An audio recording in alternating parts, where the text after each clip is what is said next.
Hey, hey, hey, it is it's a little bit after 5:30 Central Time. This is Dr. Lisa. I am back. Did you miss me? I miss talking to all of you. I had to take a week off to get some stuff straightened out with my technology, and hopefully we're good to go. My computer kept cutting off on me, just blacking out. There was some type of error in the hard drive that I had fixed. That's always nice when you have a new computer, right? So we have that done. This is Happy Hour with Dr. Lisa. I am Dr. Lisa, your host. I can be reached here live on Podbean every Wednesday at 5:30 Central Time. For now, I'll go back to 5:30, probably over the summer. Fall and winter, I'm going to have to be on at 5:30 on Wednesdays due to work. But for now, we're at 5:30. I am on all social media platforms. Right now, I am live on Instagram at Kids Can See Ghosts, Can You? And some of you are actually on my private page at Dr. Lisa 3. If you need to call into Podbean, you can do that. Hopefully, we are appropriate for this podcast, and I can let you come on live. I've done that in the past. Also, let's see. I am on Gmail, kidscansee@gmail.com. And you can also call me. The number is 765-205-1959. I feel like the tablet is so close to my face. All right, I just pushed it back. All righty. Last week we were on vlog 37. This week we are on vlog 38. What is interesting about this vlog is that lately, coincidentally, I've been meeting more and more kids who can see ghosts. I'm not even done writing about the kids that I've worked with in the past. So basically, the kids that I'm writing about now are new kids, and then I'm going to go back in the past. The reason I started talking about the new kids is because I don't want to forget their stories. So I have been writing them down. I've been writing them in the blog. This is just a huge coincidence that I'm meeting these kids, and they do not know about my blog until I tell them. So they're actually telling me their stories without knowing that I have a podcast or a blog. So, isn't that interesting? It's interesting to me. However, all of them thus far have been okay with me talking about their stories. Some of them actually listen now. So I told them it was okay if they wanted to call in. And if you're listening, it is okay for you to call in and tell your story. But it is not okay to say who you are. So if you do call in, keep that part confidential. Okay? Don't even tell me who you are. That way we won't release any personal or private information about you. Remember, in psychology, everything is confidential. So if you guys call in, make sure you do it anonymously. And that's for the kids who want to call in. All right, one of the questions that I've gotten maybe twice since last week actually pertains to the blog that I wrote back in November called Comforting Nebulous Children. If you aren't familiar with what I mean by nebulous children, go back to like blogs 1 through 5, and I explain why I call these kids who can see ghosts nebulous children. I coined that for a reason. So make sure you go back and you look at those blogs and understand it. And so for this blog, at the time I had got a couple of questions from parents that are saying to me, what do I do? There was one parent back then who constantly asked me, what do I do? My kid is seeing ghosts at night, is very afraid of what she sees, and I don't know what to do. And so I wrote this blog in November of last year because I wanted to talk about, how you comfort these kids as parents, but also psychologically. Because the one thing I want you guys to remember, there are a lot of you who think that, the ability to see ghosts is very cool. It's cool to a certain degree. It's cool because it's something that the majority of us can't do. It's not cool because it's scary to kids. Kids are terrified, some of them, of this stuff. The little ones are, some of them are afraid. Some of them are like, yay, it's my friend. The older ones sometimes make bad choices because they're being influenced by these things. And some of them don't think it's cool at all and they don't like it. And so, you know, finding answers for how to comfort um, these kids can be challenging for parents and they don't know what to do. So I wrote this blog because it seemed as if, and it still does, because I recently talked to a parent about this, is that they're very confused. They're very fearful of their kids being able to do this. And they have a lot of reservations about it. They want to believe their kids, but they're not sure if they should. Why? Because they don't know if these are imaginary friends. They don't know if it's all in their head. They don't know if their kid is quote unquote crazy or maladaptive. They don't know if ghosts truly exist. They're afraid that their kids are going to be labeled. They don't know what to do. Imagine if you were a parent of these kind of kids. So it is talking to me sometimes after reading the blog is a way for the parents to reach out to say, hey, somebody finally believes me. We're spending all these sleepless nights, with these kids, and we just don't know what to do. Our kids sleep in the bed with us because they're seeing this stuff in their rooms. I'm looking around the room as if I could see ghosts, but I can't. And they don't know what to do. And when they do tell somebody, most people are telling them, oh, whatever, it's just an imaginary friend, dismissing them. There are professionals who dismiss, their concerns. And these are real concerns. So as a professional in mental health, when these parents come to you, the one thing that you don't want to do is to be dismissive, of their concerns because they're real to them, even if it's not real to us. So society can be very unfriendly. You guys know this already. They can be insensitive and they can make these kids feel as if they need to be put on medication or that they don't have anyone to talk to. And so when you talk to these kids, and I just talked to one recently who was terrified of telling her friends for fear of what her friends are going to think. So it's very difficult to handle these kids, but also emotionally it gets very difficult. So and let me just sidebar for a second. I've actually experienced this ability being a threat to other people. So let me give you an example. Just off of the blog, I'll just give you an example. There was a kid recently who told me about something in the hallway.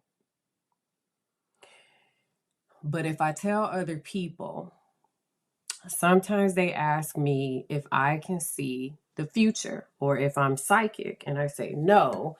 Or if I say yes, they'll start asking me all kinds of things. Who's around me?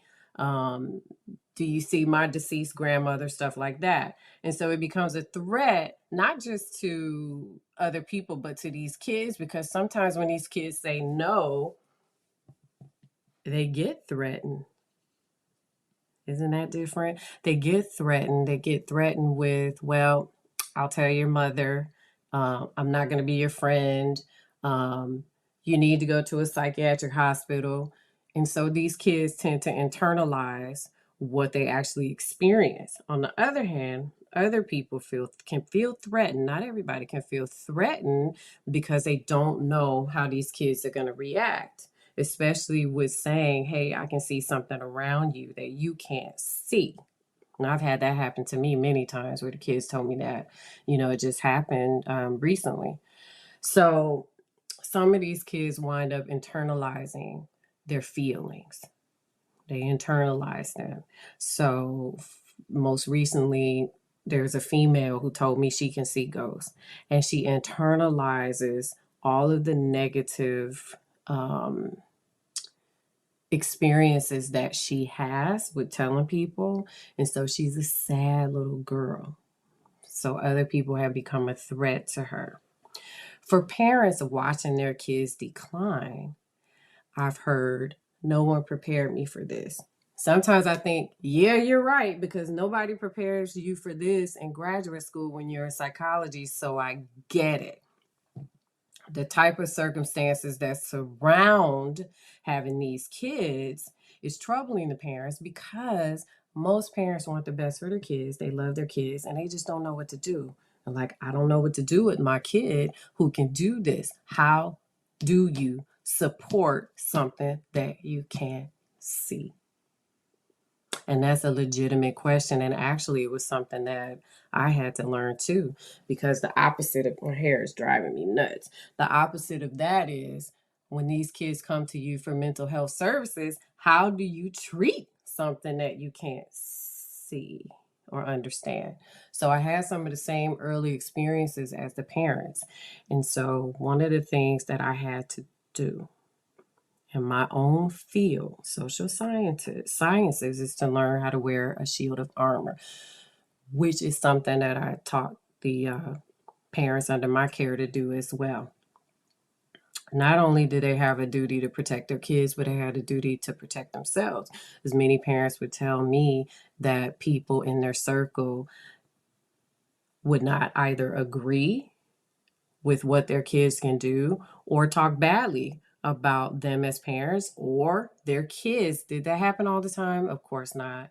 I'm targeting one area right now, which is how parents feel. Some of them felt targeted, rejected, upset. People around them did not believe that their kids can do this.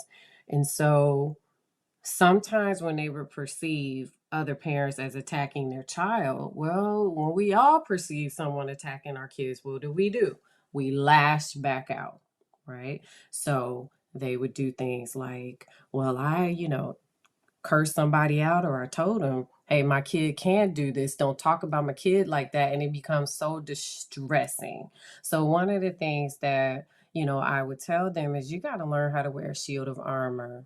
So that's one of the pieces of advice that I would give to parents. So you have to learn that there are people who are not going to believe you, period. If you say, my kids can do this, my kids can see ghosts, there are going to be a million other people in the world who say, no, your kid can't do this. Or there are going to be other professionals where you seek help telling you, no, this might be some type of psychotic disorder, or this might be hallucinations as a result of some other type of mental illness. So you have to wear this shield of armor knowing that there's a possibility that there's nothing wrong with your kid, and be firm with that. There's nothing wrong with your kid. Your kid can see ghosts as long as your kid is not doing what? Giving you signs of something abnormal outside of that. What do I mean by abnormal? When the kids start coming to me, it's because they're having behavior concerns. So they're physically aggressive at school, they're verbally aggressive at school, their grades are declining, they are socially maladaptive, meaning they're not doing social activities for their age and grade level. They are withdrawn. That's a big one. A lot of parents don't realize when their kids are withdrawn or they're isolating themselves. You really need to pay attention to that, probably just as much as you do if they were physically aggressive toward other people. When these kids are helpless, when they're helpless and hopelessness, that's what we look for with the potential to try to end their lives.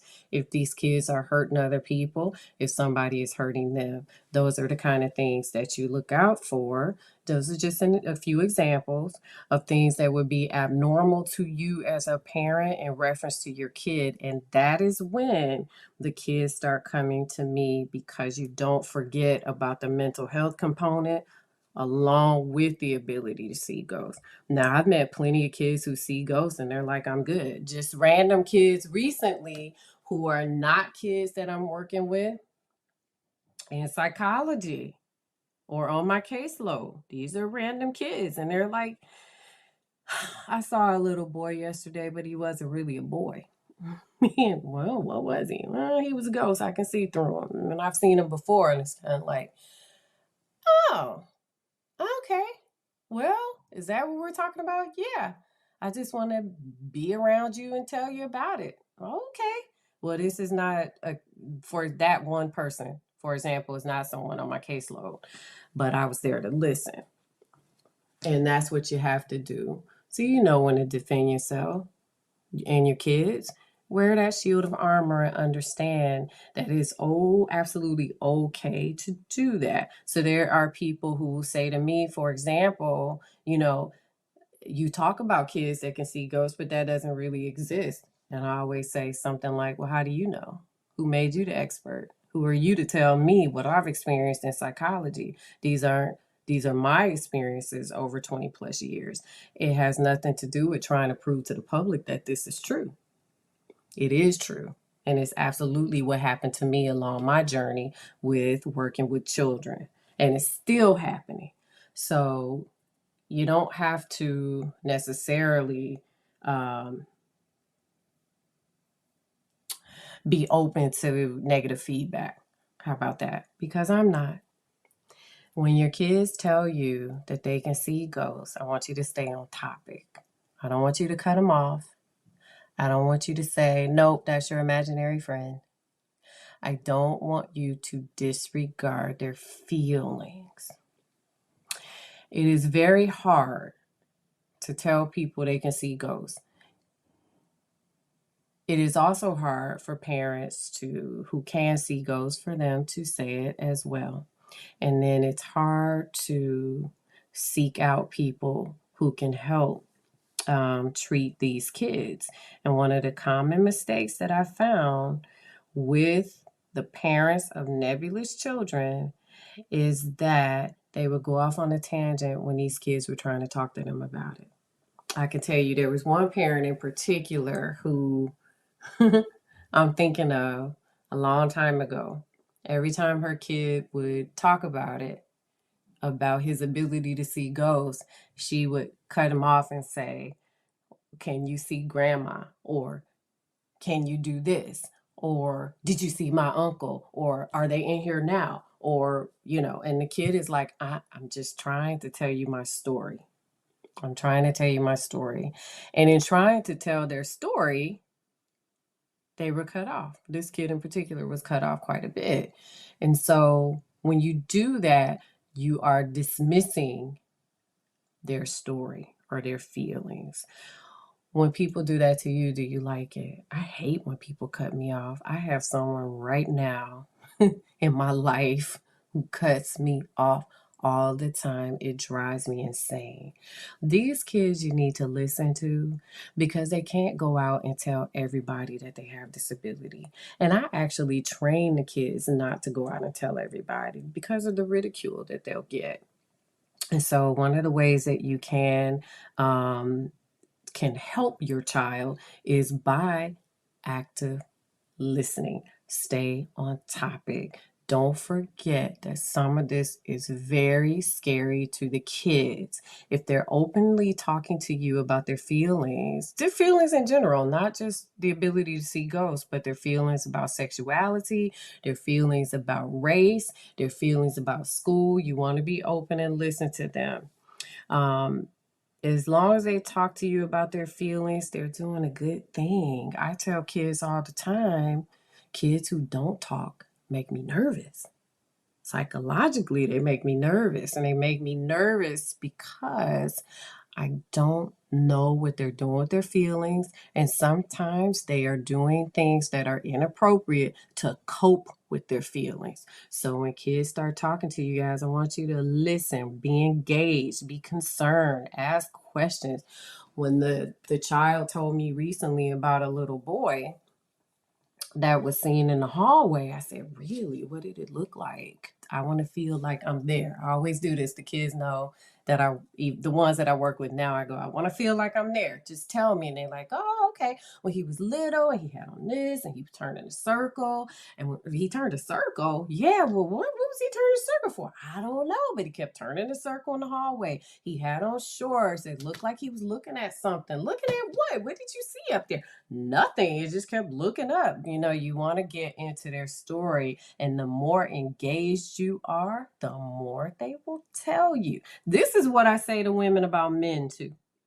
If you're quiet or you just tease a little bit about what they're talking about, men will tell you everything. Remember that.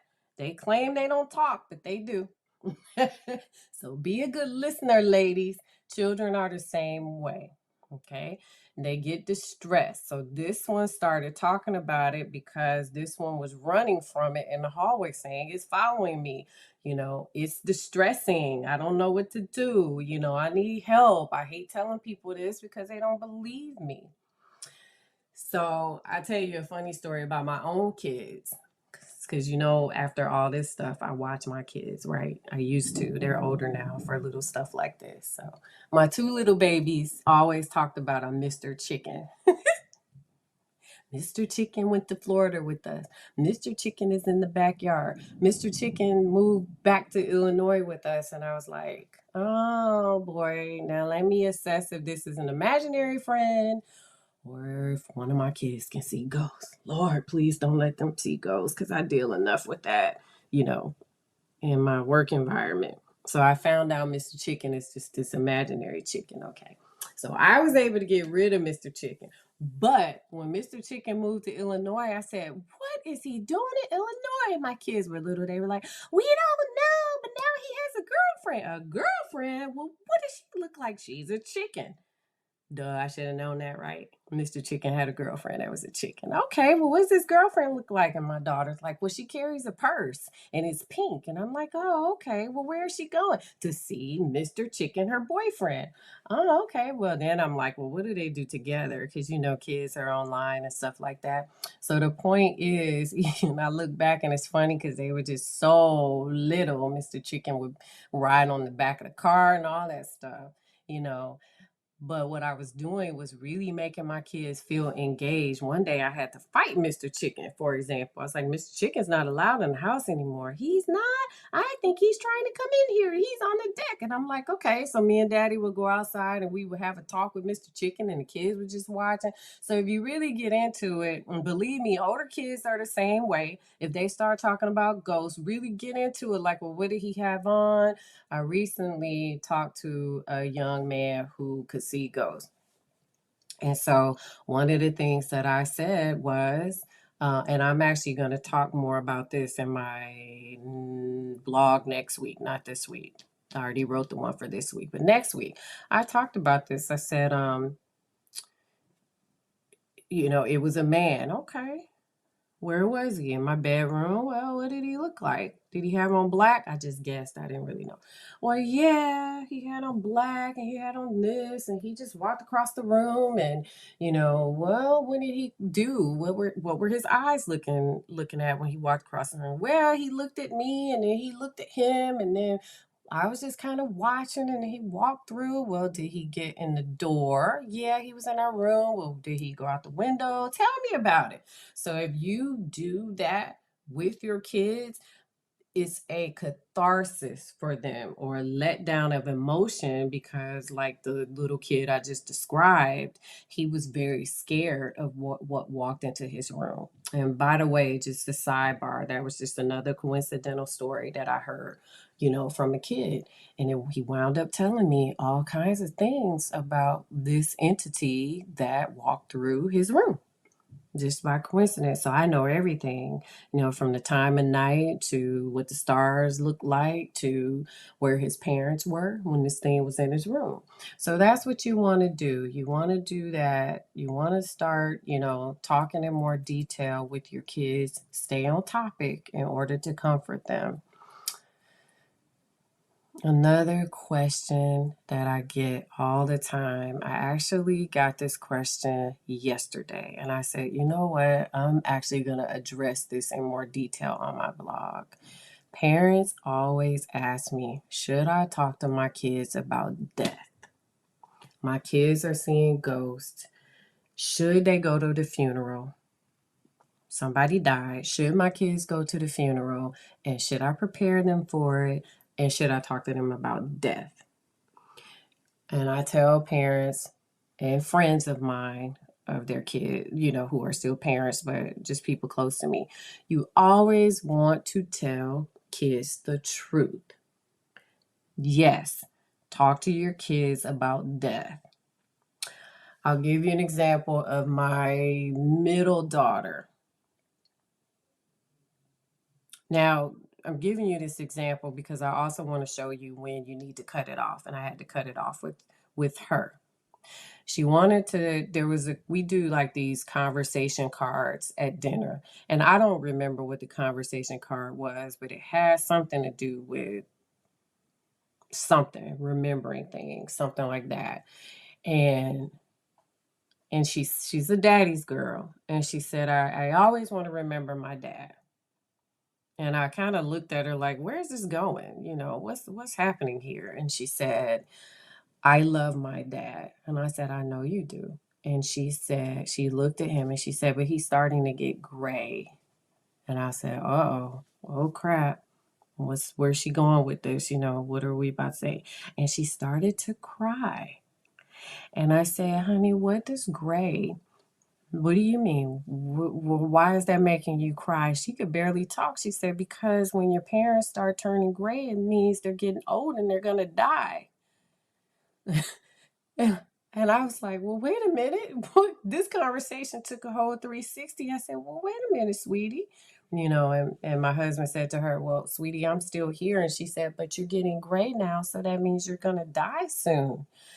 So we could have gone one of two ways. We could have addressed it and talked about death, or we could have said, no, we're still here and left it alone. While she was in the moment, we made the decision to talk about death. You can talk about death with your children. It's life. It happens. Children can go to funerals. Every parent makes the best decision for their kids. If anyone passed away in my family, I would absolutely allow my kids to go to the funeral. It is closure for them. Kids are not fragile beings. We tend to think of kids as they're going to break. They are not going to break, guys. You can absolutely talk to your kids about death. Let them go through the emotions with you. If it's somebody close to them, children are going to be sad. If it is somebody close to you and that your kids don't know the person, let them watch you be emotional. That's in marriage too. If you guys argue when you're married, let them see how you handle the argument. If we argue, we absolutely let our kids learn from us how to be upset properly with one another. How do you think kids learn emotional regulation? They learn it from their parents, modeling. I'm a behaviorist, so I believe in modeling behaviors. Kids learn how to interact in marriage by what we teach them. There are emotional stages when someone dies. And you have to understand, with these children that can see ghosts, they're very aware that these things are not alive. So they ask a lot of questions about death. You have to talk to them and tell them. And it's okay to do that. They have a lot of questions about it. So in that moment when my daughter was crying and she was going, well, that means that daddy's going to die. We said, yes, he will one day. Mommy will too one day. And man, it's a very hard conversation. It's a very hard conversation. But with Nebulous children, the little ones in particular want to understand, because to them, these are dead people. Kids are resilient. They will bounce back if you talk about death, but they need to understand this. So do not hide talking to them about death. They know that they're not seeing humans because they don't look like us. So kids can actually touch themselves. They've done this to me and they go, how come I can touch myself and then that thing I can see straight through? So they're not idiots. Kids are not idiots. They know that there's something different.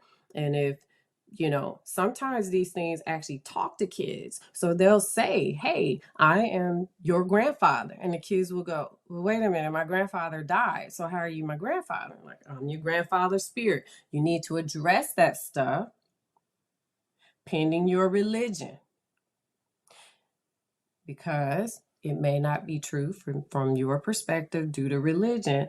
But for a lot of kids, this stuff is very real. Talk to them about it.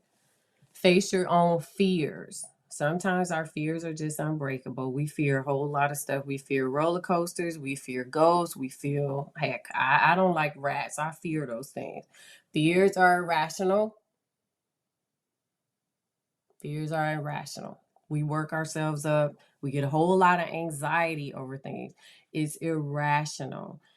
It took a lot of work with some parents who did not believe in ghosts to understand their feelings were second and their fears were second compared to their kids.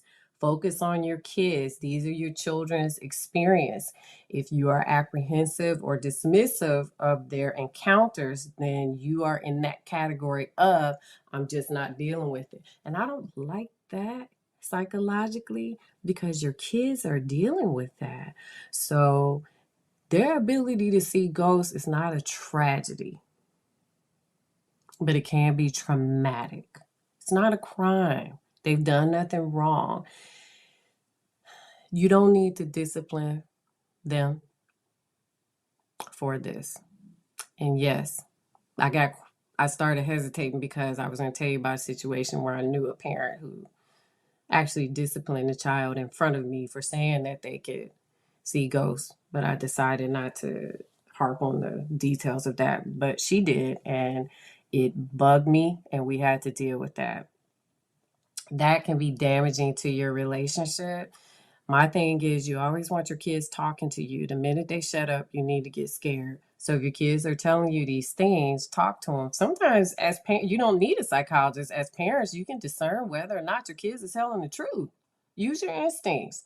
But in that, you want to face your own fears, okay? Sometimes I look in the mirror and I say, okay, what have you done wrong? And I say, self, this is what you've done. Introspection is a good thing. So you ask yourself, what do you need to change? Apologize to your kid if you made them feel like they can't talk to you about something like the ability to see ghosts. Or apologize to them if you made them feel like they just can't share certain things with you. I told a kid today that I wanted him to write stuff down. Writing these things down works, especially for boys, because boys are more apprehensive with talking, but also with talking to you about the ability to see ghosts. They completely shut down sometimes. An alternative is, if you're not afraid, or if you are afraid, get over your fears. One strategy you can do is to have them draw pictures for you or have them write it down. Yeah, I have had plenty of pictures of ghosts and angels and demons and, all kinds of stuff that kids would see. Have them draw it. They'll do it for you. Another common question I get made me giggle. Actually, you'd be surprised. I get this question quite a bit. Can my kids watch scary movies? Yes, you can if you want. That's a tough question. If they're ready, yes. Parents, you guys are smart. You know what to do. If you think your kids are ready, go for it. Let them watch Freddy Krueger. I'm not doing that with mine. My kids are still afraid of the monsters at night. And so I can't let my kids, even though one of them asked me recently if they can watch something, and I said, oh God, no, no. Because she's the main one who would be like, I'm not sleeping because it's in the closet. So it's up to you. Will they be okay if they watch a scary movie? Sure, they'll be all right. They have you. You guys are powerful and strong. Your kids depend on you. But I remember, I think I wrote about this in a blog. Nemo came out, and we took my oldest daughter to see Nemo.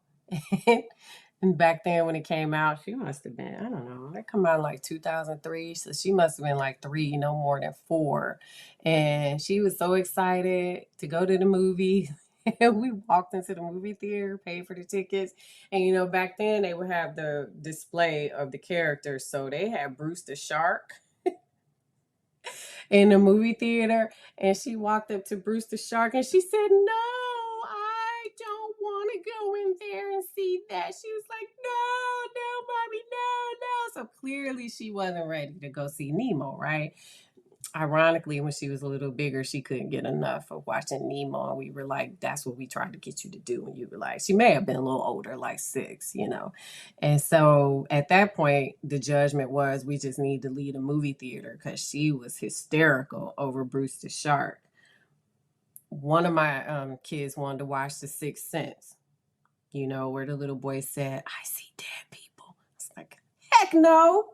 So you be the judge as to what your kids can see, okay? They process information differently than we do. They are, learners.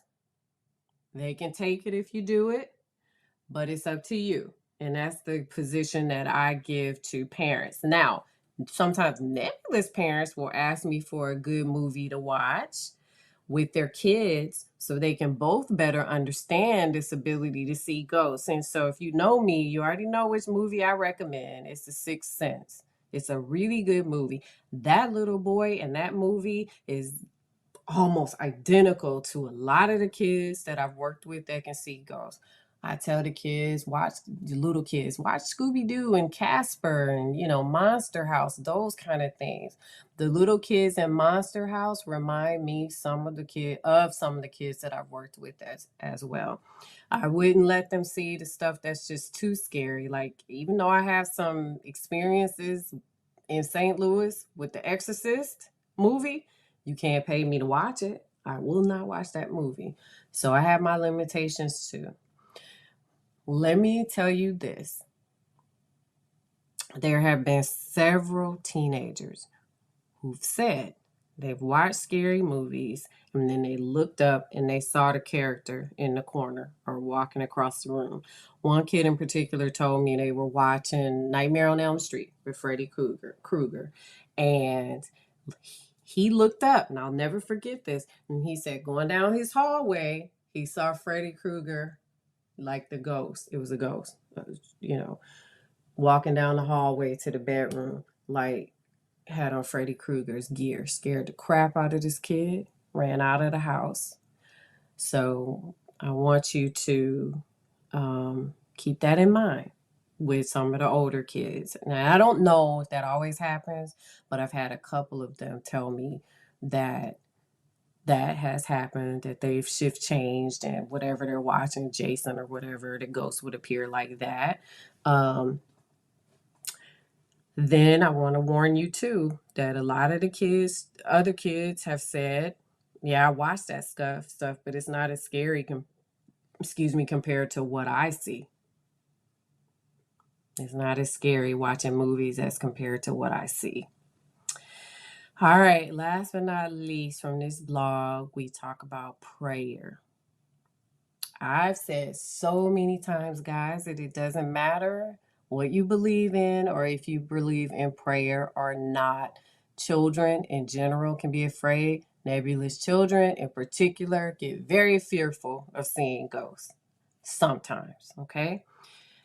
What worked when I practiced with these kids was teaching them how to pray. I want you to understand, kids can see this stuff, nebulous kids. They can see God's angels. They can see what they call dark angels. Dark angels are demons.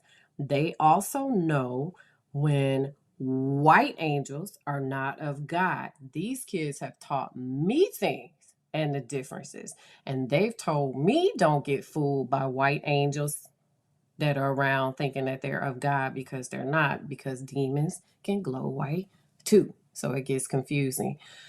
So Sometimes these kids are looking for solstice. They are looking for a way to make the situation better for themselves. They want peace. These kids have said, when I prayed with you, God's angels appeared in the room. I've had adults walk into the room and say, "Oh my goodness, you've been praying." I'm going to tell you a little story. One, I may have told you all this before, but I'm going to tell you again. One day, child B wanted to pray because child B was actually talking to dark angels, demons, all the time. And child B wanted to pray and ask for protection. So I'm all over it if a kid tells me want to pray. I'm like, oh, yeah, okay, this is easy. Let's pray. So we got together and we prayed, and child B wanted God's angels to come into the room, wanted the dark angels to leave, and wanted God's angels to come into the room and protect her, but also to protect me. This was a kid who was also protective of me. And so when we were done praying to God, I said, "What do you see?" And child B said, if you could see me, my eyes like lit up. This kid was like, wow, kind of like looking around. And I'm going, "Oh God, I hope this worked. What do you see?" Although I have faith and I believe, I don't actually visually see ghosts, but I also, like most of us, we've never seen the Lord, right? We're just strictly praising the Lord by faith. And so this kid was like, God's angels are everywhere.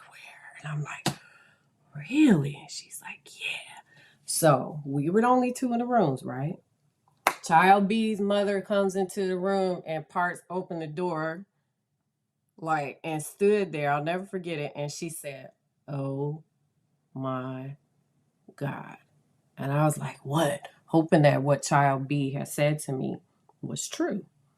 And she said, "You guys have been praying." And I said, "How did you know?" And she said, "Because the room is full of God's angels." Yep. I never forgot that story. And there are so many about child B. I haven't even scratched the surface on the blog. But I want you to remember how strong children are, even when they're newborn babies. Of course, we're very afraid that we're going to break newborn babies. They don't break. Okay. I was scared too when I had new babies. Children, nebulous children, even the ones who are void of religion, and that's fine. Remember, we don't judge people. Those same kids will also tell you that God exists. And they will tell you that prayer works because they can see all these things. Remember, they can see beyond what most of us see. Prayer helps them to gain control of their abilities. And that's all they want. They want the choice. Sometimes these ghosts continue to come to these kids repeatedly, and they don't like it. They want some peace. Imagine if you open your eyes all the time and all you saw, like right now, I'm looking around the room and I'm in my basement. So imagine just me looking around the room and I'm going bam, bam, bam, bam, bam, bam. Even if they're God's angels, which I hope they are, by the way, in the room. Imagine if I'm constantly seeing that stuff, but then when I go outside, you know, and I didn't ask for protection outside, but then there are dark angels around. Okay. This is what the kids say they see. And so they get tired of it. And so they want, some control over it. And this is not harming children. They had to know with me because they asked, well, what can I do to protect myself? And there are a lot of different studies about this prayer. And there are people out there who can actually see ghosts, who have the various articles and talk about this stuff, like on Quora, about what they do to try to control their gift. You'll always, even if they don't believe in God, you'll always read about them saying, "I ask for white light and protection." Those of us who understand this stuff know that white light comes from God, okay? And these kids understand that too. And so there's no harm in teaching them how to protect themselves. I've had plenty of parents who are atheists come to me and I embrace them absolutely and wholeheartedly. And they're like, we don't know what to do. And I'll say, well, let's watch this. Let's see what happens to your kid and what your kid says. And they go, I'll do whatever it takes to make sure my kid feels better. I'm like, all right, let's do it. So, it can be fascinating, but it also can be very hard on these kids, especially if they constantly see dark angels, and see them in the house. Plenty of stories on my blog about that. So they will tell you what they see in the room when they ask for protection and prayer. And what I actually saw happen was that these kids would continue to pray for protection because these dark angels will still try to appear in different places, like at school. And I've seen the kids, sit back and pray and talk about, protection and, wanting these things to go away. And they do go away. They do go away when you pray about it and ask for protection. So this is beneficial to them, even if you don't believe in it. And it worked. And I'm not trying to convince you that it worked. And I'm not trying to push you at all to get involved in religious activity or even pray. I'm telling you it worked according to these kids, and it worked. So that is blog 38. I welcome your questions if you have them. Blog 39, I think, is a long one. So that'll probably be 2 podcasts. And it is all about talking about death again, but from a child's perspective about the fear of death. Excuse me, about the fear of death. So we're going to talk about that. I actually have some feedback from kids about the next blog. So we'll talk about it.